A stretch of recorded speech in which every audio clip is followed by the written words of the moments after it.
사랑과 은혜와 자비가 무한하신 아버지 하나님, 고맙고 감사를 드립니다. 하나님, 오늘 하루의 첫 시간을 주님과 함께 이 새벽 말씀과 기도로 찬양으로 영광 돌리게 하시니 너무나 감사를 드립니다.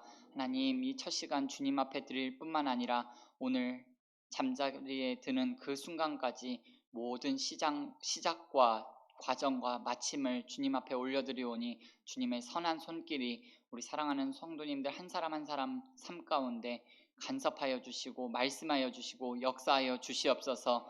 아버지 하나님, 오늘도 살아계신 주님을 삶 가운데서 경험하며 살아가는 복 있는 성도의 삶을 살아갈 수 있도록 은혜를 더하여 주시옵소서. 아버지 하나님, 이 시간 주님 앞에 나올 때 특별한 간구의 제목이 있어, 마음의 소원이 있어 아버지 하나님 주 앞에 예물 드리는 가정이 있습니다. 아버지 하나님, 이 가정 기억하여 주시고 하나님의 선한 손이 이 가정 가운데 함께 하셔서 하늘의 신령한 복과 땅의 기름진 복이 차고 넘칠 수 있도록 은혜 위에 은혜를 더하여 주시옵소서. 아버지 하나님, 이 시간 특별히 간구하는 것은 우리의 다음 세대들을 기억하여 주셔서 이 악한 세대 속에서 정말 하나님의 선하시고 온전한 뜻이 무엇인가를 분별하며 아버지 하나님의 뜻대로 살아가는 우리 거룩한 하나님의 자녀들이 되어질 수 있도록 은혜 베풀어 주시옵소서. 오늘도 선포되어지는 말씀 가운데 위로부터 공급되어지는 은혜가 가득하게 하시며 성령 충만함으로 세상 가운데 나가 하나님의 자녀답게 살아가는 우리 모두가 되어질 수 있도록 은혜 베풀어 주시옵소서. 감사하며 예수님의 이름으로 기도드립니다. 아멘. 참 잘 오셨습니다. 오늘 마태복음 8장 말씀을 가지고 은혜는 믿음의 분량대로 받는다, 은혜는 믿음의 분량대로 받는다, 이와 같은 제목으로 잠시 하나님의 말씀을 나누도록 하겠습니다. 오늘은 마태복음 8장의 말씀입니다. 마태복음 8장의 말씀은 7장까지 이어진 산상수훈의 말씀이 끝나고 예수님께서 산으로 내려오셔서 많은 사람들의 병을 고치시는 이야기가 기록되어 있는 말씀이 마태복음 8장의 말씀입니다. 오늘 말씀을 보니까 예수님은 나병 환자, 백부장의 하인의 중풍병, 베드로의 장모의 열병, 그리고 많은 숫자의 귀신 들린 사람들의 질병을 고치셨습니다. 이런 치유의 기적들은 단지 예수님께서 몇몇 사람들의 병을 고치셨다는 사실, 그 자체의 의미가 있다는 것 이전에 예수님께서 세상의 모든 질병을 말씀으로 완전히 치유하시는 권세를 보여주고 계시는 말씀입니다. 예수님이야말로 인류의 모든 죄악과 어둠의 세력으로부터 인류를 해방시켜 주실 수 있는 유일하신 분, 메시아이시고 하나님의 아들이시다라는 것을 마태복음 8장 말씀을 통하여서 우리에게 가르쳐주고 계시는 것입니다. 오늘 1절에서 4절의 말씀을 보시면 한 나병 환자가 예수께 나와 병을 고침받는 내용이 있습니다. 원래 나병 환자들은 일반인들과는 함께 살 수가 없습니다. 격리되어 살고 있습니다. 누구든지 나병으로 판명되면 성문 밖 사람 왕래가 한적한 곳에서 집단을 이루면서 살아야 했습니다. 그곳은 일반 사람들은 접근할 수 없으며 만일 사람들이 자기에게 나아오는 것을 나병 환자가 보게 될 경우 나는 나병 환자입니다, 나는 부정한 사람입니다 라고 소리쳐서 상대방이 자신에게 접근하는 것을 알려야 하고 미리 막아야 했습니다. 이것은 레위기 13장에 나오는 규정에 그렇게 되어 있습니다. 만일 나병 환자가 이 규정을 어기면 즉시 돌에 맞아 죽게 됩니다. 그런데도 불구하고 이 나병 환자는 예수님을 찾아옵니다. 이것은 정말 죽을 각오를 하고 한 행동입니다. 이 나병 환자가 어떻게 이런 행동을 할 수 있었을까요? 용감한 사람이라서 그랬을까요? 아니면 물불 안 가리고 무대뽀인 사람이라서 그런 행동을 한 것일까요? 그런 건 아닌 것 같습니다. 이 나병 환자가 예수님을 향해 나아온 것은 예수님의 말씀에 대한 이 사람의 순종의 태도입니다. 예수님의 어떤 말씀에 순종의 태도인가 하면 예수님께서는 산상수훈에서 이렇게 말씀하셨습니다. 구하라 그리하면 너희에게 주실 것이요 찾으라 그리하면 찾아낼 것이요 문을 두드리라 그리하면 너희에게 열릴 것이니 구하는 이마다 받을 것이요 찾는 이는 찾아낼 것이요 두드리는 이에게는 열릴 것이니라. 아멘. 오늘 이 나병 환자가 예수님께 나아온 것은 바로 이 말씀에 대한 순종의 태도라고 할 수 있습니다. 그리고 이 나병 환자가 예수님의 그 말씀대로 예수님을 향해 나아올 때 이 사람은 예수님께서 반드시 나의 이 병을 고쳐주실 것이라는 확신을 가지고 예수님께 나온 것입니다.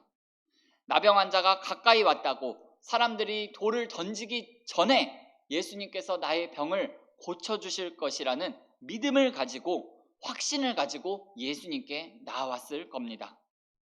그렇지 않고서는 이 나병 환자가 사람들을 향해서 예수님을 향해서 나온다는 것은 있을 수 없는 일이기 때문입니다. 여러분, 오늘 예수님께 찾아온 이 나병 환자의 태도가 믿음이 우리에게 큰 도전을 줍니다. 그 도전은 바로 순종과 확신이 복을 가져다 주고 삶을 변화시켜 준다는 것입니다. 예수님께서 산상수훈의 말씀을 다 마치시고 나서 마지막 부분에 결론적으로 이런 말씀을 하셨습니다. 누구든지 나의 이 말을 듣고 행하는 자는 그 집을 반석 위에 지은 지혜로운 사람이다 라고 예수님께서 말씀하셨습니다. 우리가 하루에도 얼마나 많은 말씀을 듣고 삽니까? 오늘날에는 유튜브를 통하여서 TV를 통하여서 여러분들이 마음만 먹으면 지역을 막론하고 시간을 막론하고 수많은 말씀을 들을 수 있는 말씀의 홍수의 시대입니다. 그러나 들은 말씀이 전부 다 우리에게 복이 되고 생명이 되느냐 하면 그런 건 아닌 것 같습니다. 실제로 우리에게 복이 되고 생명이 되고 삶을 바꾸는 말씀은 어떤 말씀이냐 하면 믿고 순종한 말씀이 우리의 삶을 변화시키고 우리에게 복이 되고 우리에게 생명이 되는 말씀입니다. 오늘 주어지는 이 말씀을 믿고 순종하며 사시는 여러분과 제가 되기를 소원합니다. 이어지는 5절에서 13절의 말씀은 로마 백부장이 예수님께 나와 자기 하인의 병을 고쳐달라고 간구하는 내용의 말씀입니다.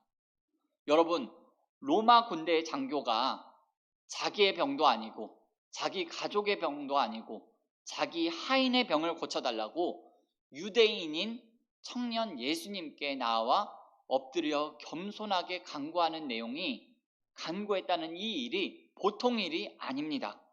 이런 일은 정말 흔히 있는 일이 아닙니다. 그래서 예수님께서 그의 겸손한 믿음에 감동하셔서 내가 가서 고쳐주리라 라고 말씀하셨습니다. 그런데 예수님의 이 말씀에 백부장은 더욱 놀라운 고백을 합니다. 예수님이 자기 집에 들어오는 것을 감당할 수 없다고 하면서 자기가 부하들에게 명령만 하면 부하들이 자기의 말에 복종하듯이 예수님께서도 병을 향해 명령만 하시면 하인의 병이 능히 낫겠다는 것을 믿겠다고 말하고 있습니다. 그 말을 듣고 예수님께서 이렇게 말씀합니다. 이스라엘 중 아무에게서도 이만한 믿음을 만나보지 못하였노라. 여러분, 예수님께서 이렇게까지 감동하신 이유가 무엇일까요? 예수님 당시 유대인들에게는 이런 모습이 전혀 보이지 않았기 때문입니다. 지금 이 로마 백부장이 보이고 있는 모습을 보여야 하는 사람이 누구인가 하면 바로 하나님의 백성들인 유대인들입니다. 그런데 정작 유대인들에게는 이런 겸손한 모습이 보이지 않고 이방 로마 군인 장교에게서 이런 겸손한 모습이 보이고 있는 겁니다.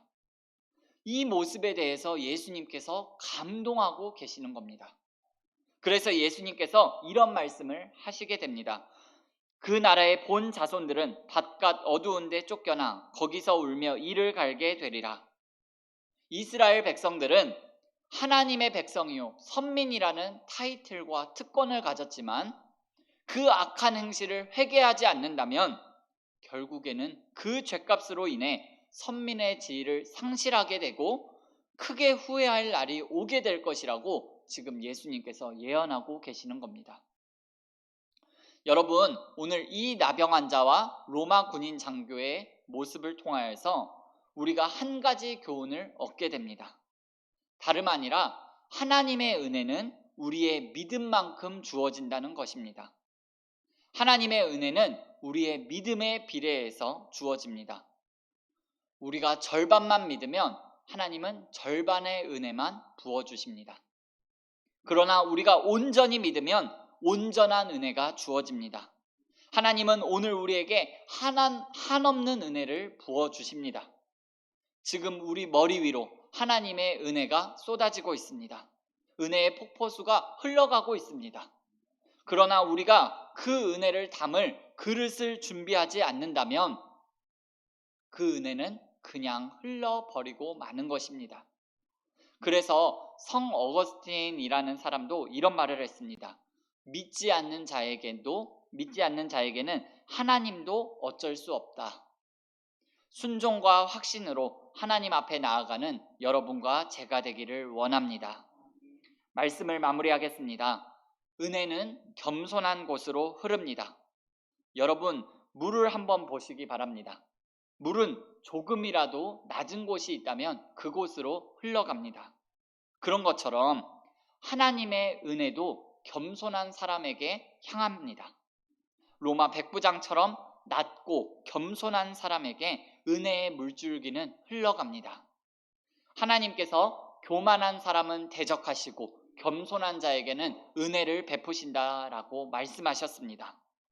겸손한 마음과 태도로 하나님의 깊은 은혜를 오늘도 내일도 앞으로도 누리며 살아가는 저와 여러분들의 삶이 되시기를 주 예수님의 이름으로 축원합니다.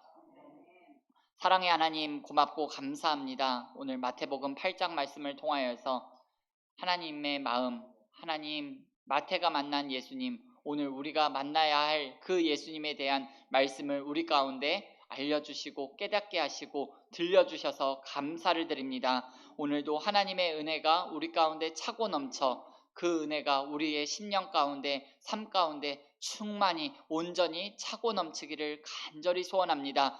사모하는 자들에게 충만한 은혜로 채워주시고 사모하는 심령 가운데 충만한 은혜로 가득 안겨주셔서 오늘도 담아주시고 쏟아주시고 부어주시는 은혜로 가득한 하루가 되어질 수 있도록 은혜 위에 은혜를 더하여 주시옵소서.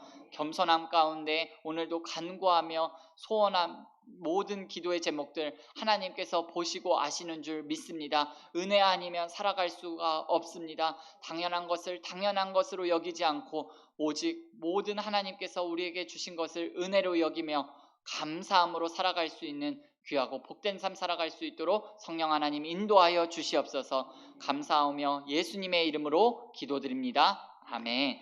너희는 이렇게 기도하라.